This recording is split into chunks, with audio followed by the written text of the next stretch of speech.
what we make it. For some, life is great. For others, it's just a drag. But it is part of our existence.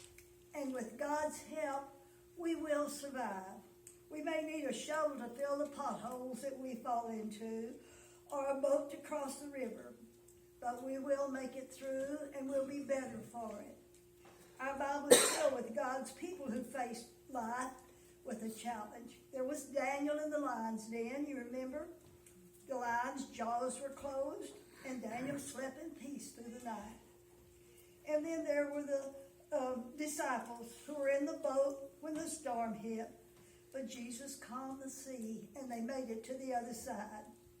So we can be filled with assurance that we will come out on the other side.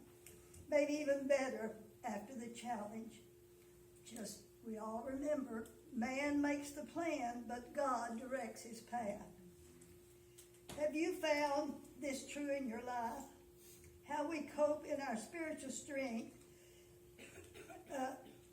How we cope is our spiritual strength as we let prayer be our choice. In everything, let prayer be proclaimed, our word says. His brother Danny shared the nice words about my vision for the mission last week. I thought of the true story as it was happening many years ago, back in 1968, over on Lafayette Street. I had no idea that I was making the plan, but God had a much different path for my life. My sweet Kenneth and I were mission directors at Harris Avenue Church. The church voted to buy the little church on Lafayette and begin a mission there, and we were asked to be the leaders.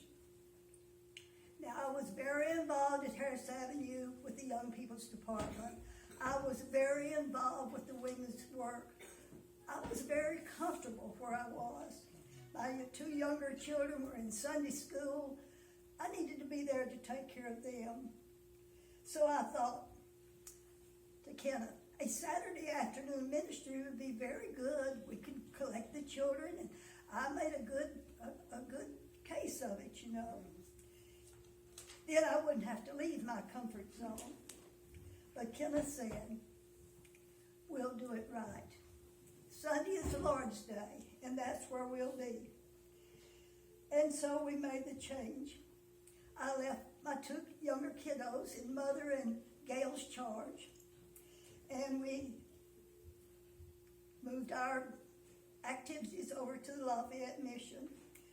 The young boys from Harris Avenue came over at worship time to help with the service, and they brought 3.5-year-old Kenny with them because he was a little too much for my mom to handle during church. I knew at once, before the first service was finished, that God had put me on the right path. I felt that sense of contentment, that sense of peace, not, as the Bible says, beyond all understanding. Everything fell into place, and it was history. But then in 1971, things took a different turn. The Thruway took the Lafayette community, and we moved to Fort Concho. Another plan in my life.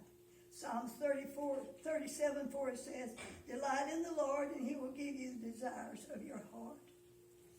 To me, delight means obedience.